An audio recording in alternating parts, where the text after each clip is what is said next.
Audio book वाङ्मय 22 चेतन, अचेतन एवं सुपर चेतन मन। चैप्टर 3 पार्ट 121 ग्राह रूपी जीवात्मा की बंधन मुक्ति।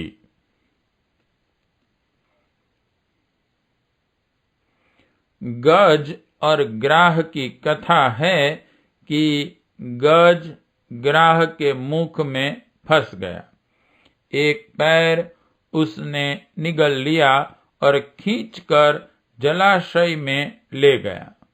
हाथी ने किनारे पर निकलने की बहुत कोशिश की। ग्राह की शक्ति गज से कम न थी। जब हाथी गहराई में चला गया और सूंड का सिरा मात्र बाहर रह गया तो उसने बचने की कोई सूरत न देखकर भगवान को पुकार लगाई। भक्त वत्सल आए और उनने ग्राह के मुख से गज को छुड़ाया। इस प्रकार गजेंद्र मोक्ष का कथानक पूरा हुआ। इस कथा का आध्यात्मिक रहस्य यह है कि जीव रूपी गज शरीर रूपी ग्राह के मुंह में फंस गया। निकलने का प्रयत्न करने के रूप में वह पूजा पाठ जप तप भी बहुत करता है, पर बाहर निकल नहीं पाता। पुरुषार्थ निरर्थक चला जाता है। अंत में स्थिति यहाँ तक आ जाती है कि नाम मात्र को सूंड का अग्रभाग बाहर रह जाता है और उसकी अपनी समूची सत्ता ग्राह के क्षेत्र में सरोवर के कीचड़ में फंस जाती है। ग्राह खींचता है। माया रूपी कीचड़ हाथी के भारी भरकम शरीर को और भी अधिक जकड़ती जाती है। फिर निकलना कैसे हो पाए? आत्मा अपने स्वरूप, लक्ष्य, दायित्व को एक प्रकार से पूरी तरह भूल जाती है। उसकी सत्ता शरीराध्यास में पूरी तरह जकड़ जाती है। कहने को आत्मा और शरीर दो नामों से जाने जाते हैं, दोनों की भिन्नता भी सर्वविदित है। इस पृथकता पर आमतौर से चर्चा भी होती है। इतना ही नहीं, इसके प्रत्यक्ष प्रमाण भी आए दिन मिलते रहते हैं। यदि थोड़ी देर भी लाश रखी रहे तो वह स्वयं सड़ने लगती हैं। सड़न तब भी तक रुकी रहती है जब तक प्राण है। अन्यथा काय कलेवर उन्हीं तत्वों में मिल जाने के लिए व्यग्र हो उठता है जिससे मिलकर वह बना था। स्पष्ट है कि काया और आत्मा की सत्ता पृथक पृथक है। आत्मा प्रमुख है, काया उसका वाहन, आवरण, उपकरण।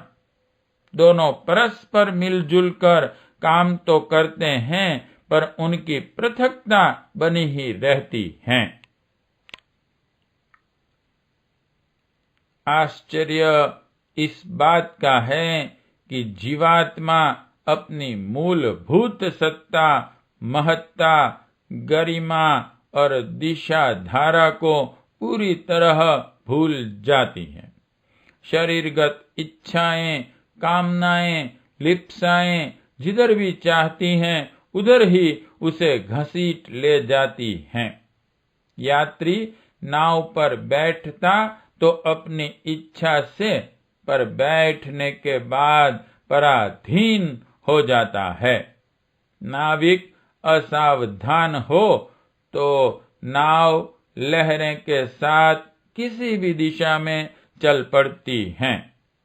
लहरें की ठोकरों खाते खाते किसी चट्टान से टकराकर उलट भी सकती हैं, किसी भंवर में फंसकर डूब भी सकती हैं। यात्री को तैरना न आता हो तो फिर बेचारे का ईश्वर ही मालिक है।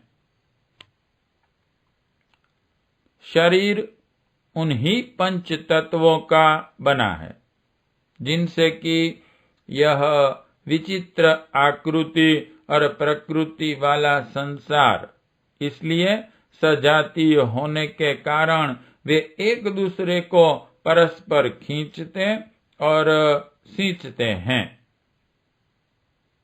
शरीर को संसार में बहुरंगे स्वादों एवं आकर्षणों में बहुत रस आता है। उसका सोना झागना सब इसी क्षेत्र में होता है, इसलिए असाधारण तन्मयता की डोर में वे गूंथ जाते हैं।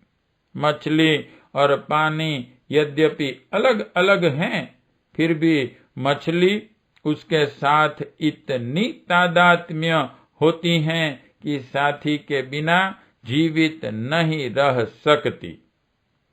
शरीर इंद्रिय लिप्सा और ममता जन्य तृष्णा में पूरी तरह लिपटा रहता है। इन्हें न छोड़ना चाहता है और न साधारणतया यह बंधन टूटता है। भव बंधन इसी को कहा जाता है। इसका अर्थ है मनुष्य का लिप्सा लालसा के साथ पूरी तरह जकड़ जाना।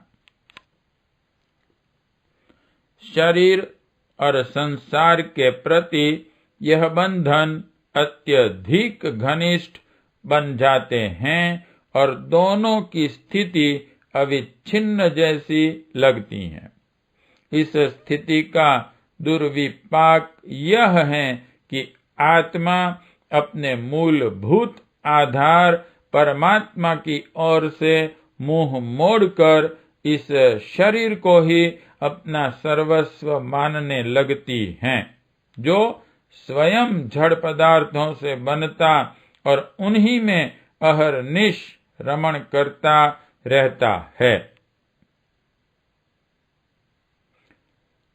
मान्यता की दृष्टि से शरीर और आत्मा को पृथक मानने में सैद्धांतिक रूप से किसी को आपत्ति नहीं होनी चाहिए, पर व्यवहाररत सब कुछ उल्टा ही होता है।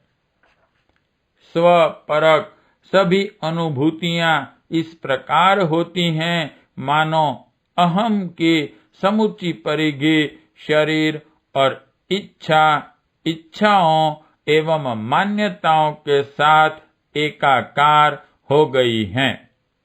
दूध पानी की तरह घुलकर एकात्म स्थापित कर चुकी हैं। अनुभूतियां ही अभ्यास बन जाती हैं। मनुष्य जो कुछ सोचता, चाहता, मानता और करता है वह समग्र रूप से शरीर से ही संबंधित होता है। शरीरगत स्वार्थ ही इष्ट बन जाते हैं। आत्म कल्याण का प्रयोजन साधने वाले परमार्थ की पूरी तरह उपेक्षा करने लगते हैं।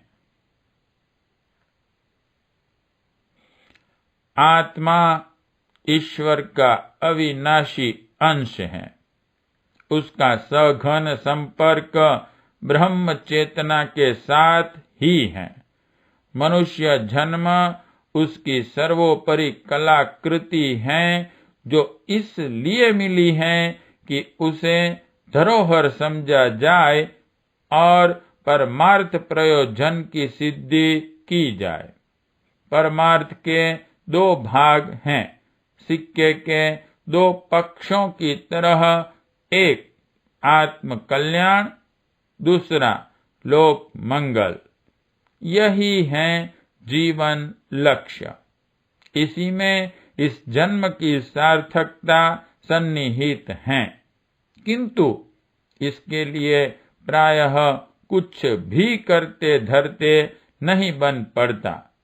शरीर की वासना, तृष्णा और अहंता की जकड़ इतनी मजबूत होती है कि उसे छोड़कर अन्य किसी कार्य के लिए अवकाश ही नहीं रहता, उत्साह ही नहीं जगता। जन्म से मरण पर्यंत शरीर भाव ही छाया रहता है और उसी की कामना पूर्ति के लिए अहर्निश प्रयास चलता रहता है। आत्म कल्याण के लिए, जीवन लक्ष्य की पूर्ति के लिए जो किया जाना चाहिए उसे करने में पग पग पर व्यस्तता आड़े आती रहती है। अरुचि और उपेक्षा का भाव भी बना रहता है। आत्म प्रवंचना के लिए पूजा पाठ की औंधी सीधी लकीर भर पीटी जाती है, मानो ईश्वर मनुहार और उपहार पाने के लिए ही लालायित बैठा रहता हो। उसे उस प्रयोजन की चिंता एवं स्मृति ही नहीं है जिसके लिए इस सूर दुर्लभ जन्म को बड़ी आशाओं के साथ धरोहर रूप में सुपर्द किया गया था। शरीर भाव और आत्म भाव का गूंथ जाना ही माया की ग्रंथि है। यही हथकड़ी, बेड़ी और ताले की तरह भवबंधन में बांधती हैं एवं ब्रह्म जंजाल में भटकाती हैं। दोनों की पृथकता का भाव जागृत होने पर कर्तव्य भी बंट जाते हैं। शरीर को कार्यरत रह सकने योग्य बनाए रखने के लिए रोटी, कपड़ा और मकान जैसी अनिवार्य आवश्यकताओं का प्रबंध करने पर काम चल जाता है और इसके उपरांत इस कलेवर से उन कार्यों को करने के लिए योजनाबद्ध रूप से अग्रसर होना पड़ता है जो लक्ष्य एवं इष्ट हैं। स्वार्थ को सीमित करके परमार्थ को असीम बनाना ही वह निर्धारण है जिसे अपनाने पर उन विभूतियों की प्राप्ति होती है जिन्हें स्वर्ग, मुक्ति एवं रिद्धि सिद्धि के नाम से जाना जाता है। परम पुरुषार्थ के नाम से एक ही सफलता को माना गया है कि शरीर और आत्मा की पृथकता एवं विधि व्यवस्था को भली प्रकार आत्मसात कर लिया जाए। उसी दृष्टि से सोचा और उसी विधि से योजनाबद्ध क्रिया विधान बनाया जाए। ऐसी सूझबूझ ही ईश्वर की वास्तविक अनुकंपा है।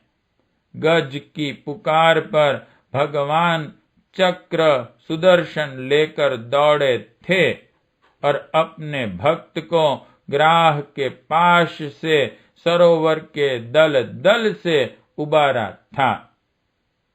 शरीराभ्यास ही ग्राह है और सांसारिक प्रलोभनों का आकर्षण ही दल दल भरा सरोवर। इससे त्राण पाने में गज सफल हुआ था। देखना है कि अपने जीवात्मा को यह सुयोग मिलता है या नहीं। पार्ट 121 समाप्त।